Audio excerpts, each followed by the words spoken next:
Do you know that historically, there are Christians out there that claim Jesus to only be the Messiah, and not a God? Who are these Christians? What had happened to them? And why should we Muslims know about them?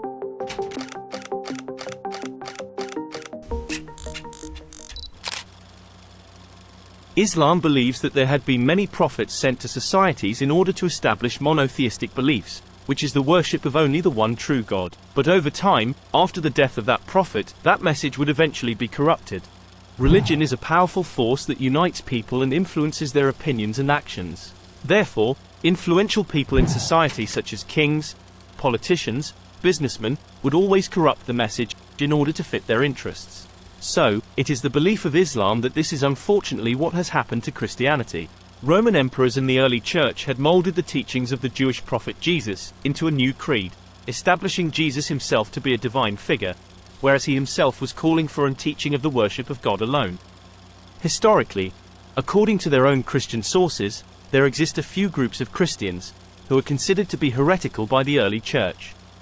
The dominance of the doctrine of the early Roman Church had eclipsed over these small groups, and over a few centuries, they disappeared. One such particular Christian group are the Ebionites.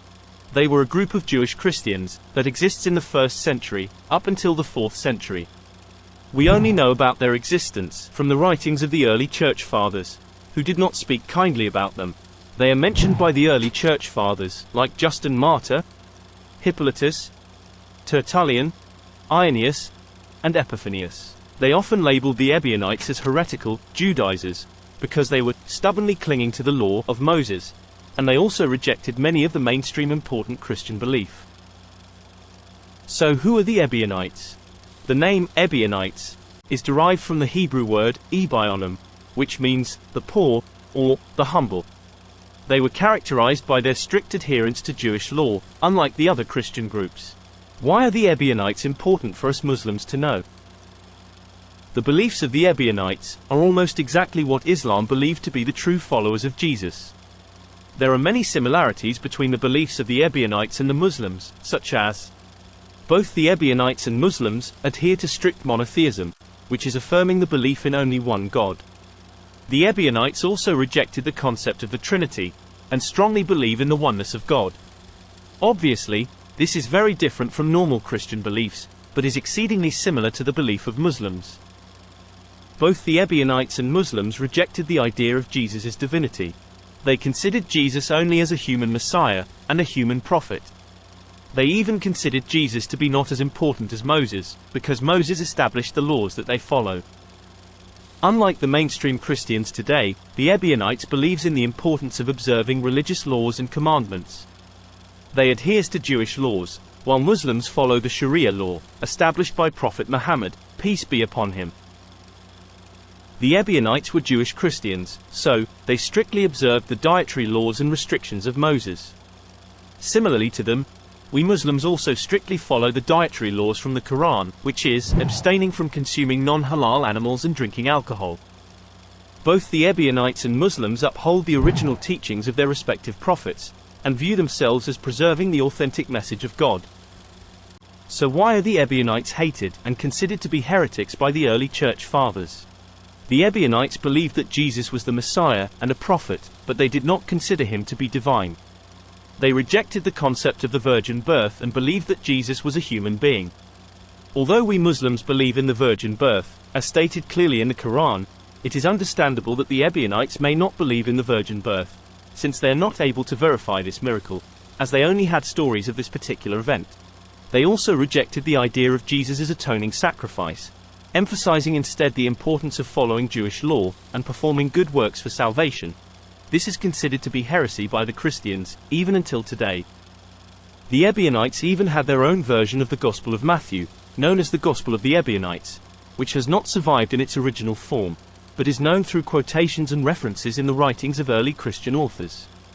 They also rejected the writings of Paul, considering him an apostate from the true teachings of Jesus.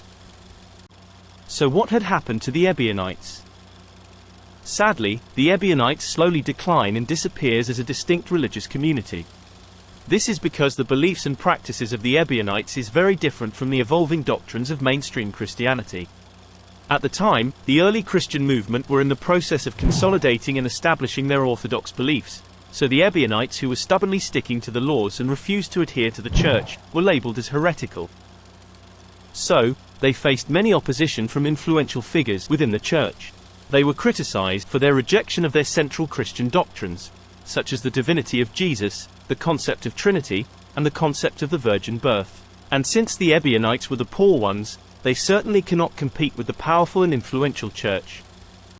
During the 1st century, both the Roman authorities and certain Jewish factions exerted pressure on the early Christian groups. The Ebionites, being a Jewish Christian sect, seems to have faced challenges from both sides. Roman persecution and Jewish opposition to early Christian communities have contributed to the decline of the Ebionites, although specific historical details are limited. Over time, as Christianity continued to spread and evolved, many diverse Christian communities, including the Ebionites, faced assimilation into the broader Christian framework. The influence of Greek philosophy, the growing emphasis on a unified orthodoxy, and the rise of institutionalized Christianity had resulted in marginalizing other alternative interpretations of the Christian faith.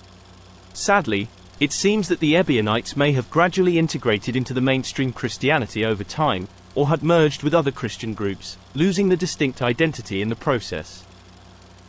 The scarcity of surviving Ebionite writings, and limited historical documentation, makes it difficult to trace the decline with certainty. The writings of their opponents, who often portrayed the Ebionites in a negative light, provide much of the available information.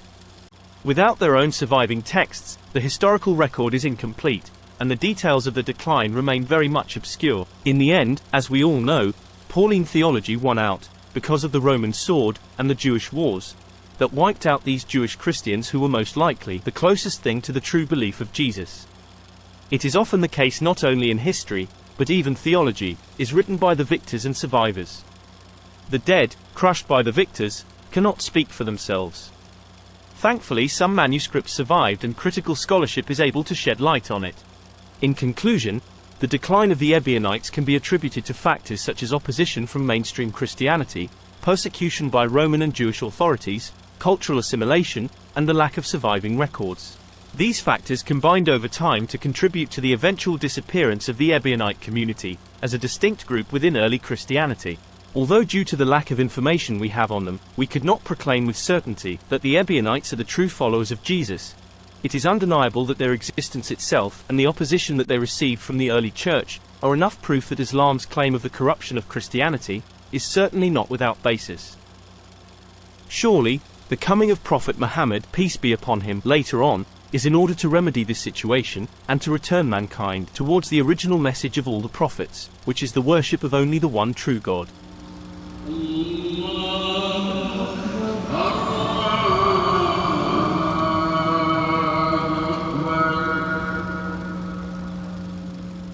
If you enjoy this video, please like and subscribe to Islamica, to support our efforts. Thank you.